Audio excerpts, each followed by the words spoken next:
I've been in your waters. In today's video, I'm going to be reviewing the Hollyland Mars 400S2 receiver and transmitter for director's monitors. If you're new to wireless video transmission, this is a really easy kit for you to use and to set up, and to bring with you on set as a cinematographer, helping both you and the director to achieve the best film that you can.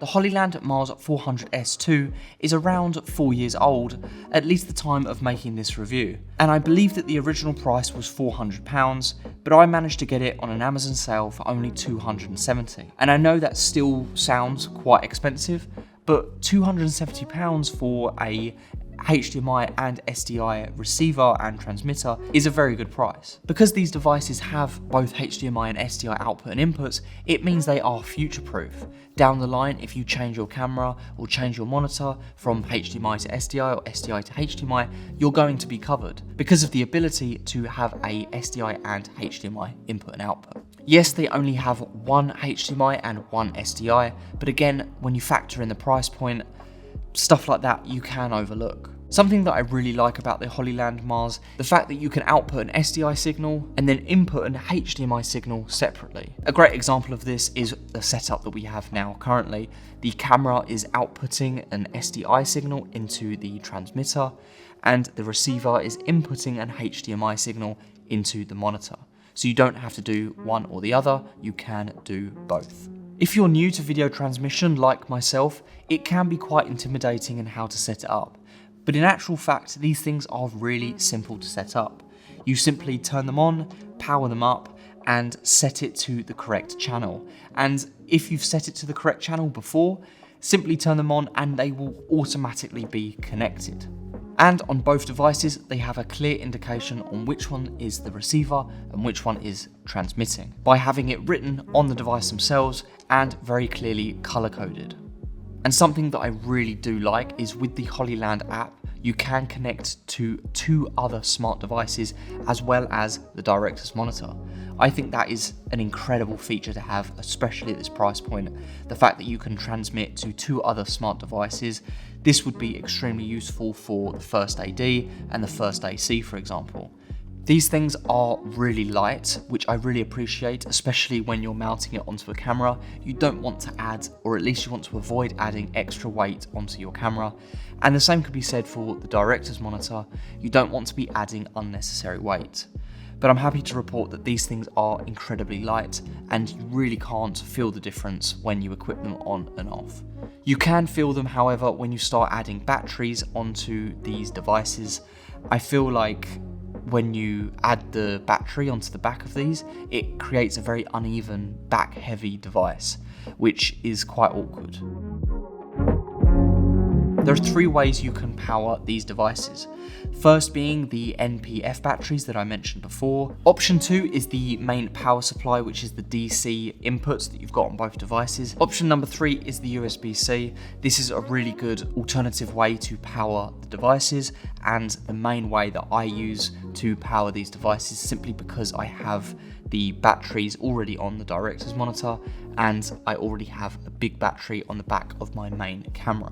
Having these 3 different ways to power these devices is again incredibly useful. You then have the flexibility on how you personally want to power these devices.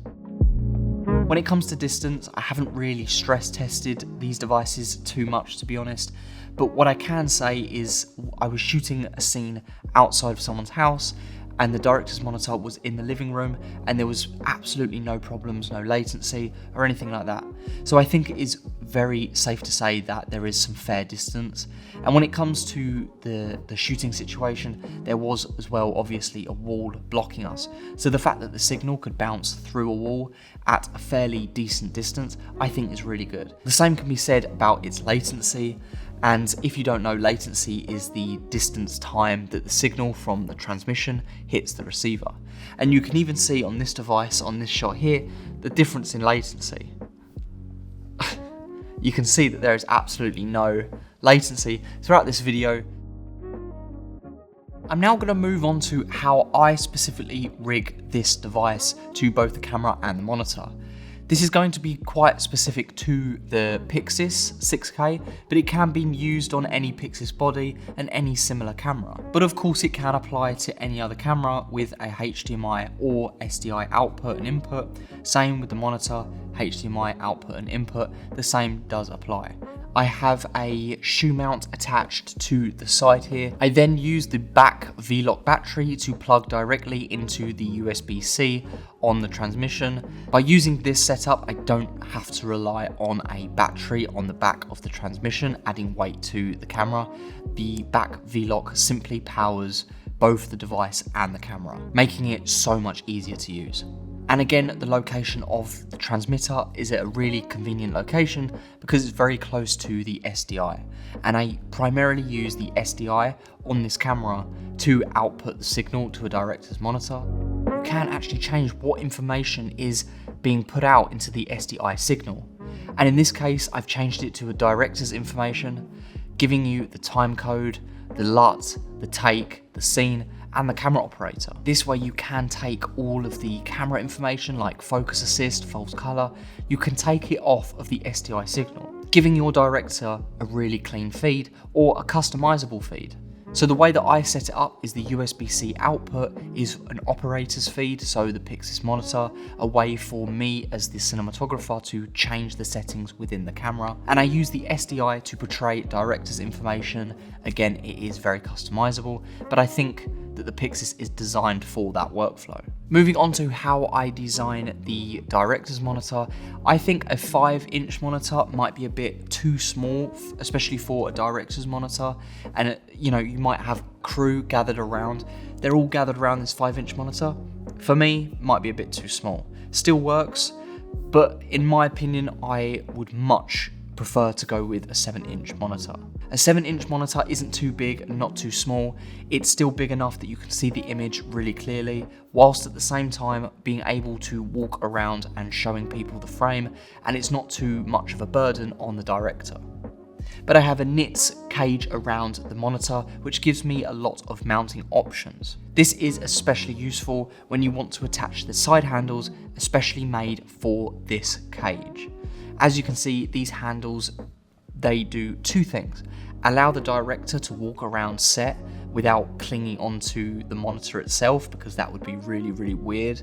Having your thumbs on the monitor, it just gives a bit of length outside and gives them a bit of convenience. And two, it allows me to mount certain accessories onto the monitor, like, as you can see, this little tripod here. If they want it on a table, you can add a little spigot on the bottom, which allows them to put it onto a stand. Obvious one is the shoe mount for the receiver device on top of the camera. This allows the antennas and the receiver to be directly on top of the monitor because I wanted the weight to be distributed quite evenly. With the receiver being on top of the monitor, it allows me to have a very small 30cm HDMI cable from the monitor into the top of the receiver. The same could be said about the power. I have two NPF batteries on the back of the monitor, obviously powering the monitor, but also allows me to chain a USB to USB-C cable around the top here, powering both the device and the monitor. Once again, eliminating the need for a battery on this receiver. Moving on to what I think is a very affordable and reasonable director's monitors package to bring with you as a cinematographer. I'm going to show how I pack this bag, what's in the bag, and essentially everything you need when it comes to rigging the transmission and the receiver to both the camera and the monitor. I am trying to create the most affordable setup that you can, so this is a really basic Amazon basic bag, but it fits everything really, really well and it does the job. Okay, now we open it up. We have this little section here which holds all of the cables and the antennas that actually can come off of these devices. So I put the antennas in here, the power cables, HDMI cable, and SDI cable. In this front pouch here, I just have all of the batteries. And when I say all of the batteries, I mean the 4 NPF batteries for the monitor. In the main part, obviously, I just put the director's monitor in there. I put the handles in there, and I put the charger for the NPF batteries here as well. So cables, all of that. Main compartment, you know the drill. This little flap here is nice and secure for both the receiver and the transmitter. I just put them in there because it's padded nicely and it's really easy to access them. If you want, there is room, but you can include little extensions like this little tripod here for it, add little spigots, but it has got loads of room in this bag for this setup and everything I've spoken about. In 2025, I have really made an effort to focus more on cinematography and working with big teams. And in this case, working with directors, which is why I think a director's monitor for me was the next step in the right direction. But the real reason you click this video is to find out if these are worth it and if I recommend them. And of course, I'm going to say absolutely yes. The price point that I got them at, which is £270, is an absolutely incredible value for what you're getting. The fact that they are both HDMI and SDI input and output, you can use phantom power to power them, as well as batteries. With the shoe mounts, you can connect them pretty much anywhere, and you can connect to 2 other smart devices. I think that is incredible value for your money. The small cons I do have is that sometimes they can be slightly awkward to mount because the only mounting option you have is the shoe mount at the bottom. It would have been really nice to have seen maybe a shoe mount at the back or on the side. And the antennas can sometimes feel very cheap and thin and plasticky, and I can see why they would be easy to snap. However, when you purchase them, they do give you 1 extra spare antenna, which I think we can all appreciate. But it was only when I really started to use it and seeing the director with this monitor showing the actors, and I realized how important and useful these devices are. The production value and the improvement on workflow between you and the director as a cinematographer is improved massively with this wireless monitor. And it's not just for directors. If you're working with commercial clients, you can even have this set up on a table like I am now in this hall and have a client monitor for them to view all the time and give notes. The fact that this is so versatile and you can literally pick it up and carry it anywhere is incredibly useful. And you don't realize this until you actually use it. I'm not sure on the exact price of this director's monitor kit, but I will leave all the links in the description below and its total price, so it's not wasting your time. Obviously, you can be flexible and get a smaller monitor and a smaller monitor cage and set up your own smaller director's monitor, but I do highly recommend just spending a few extra £100 for the 7-inch. This video is not sponsored, but if you do purchase one of the links from Amazon, I do get a very small commission. This is a great way to support the channel.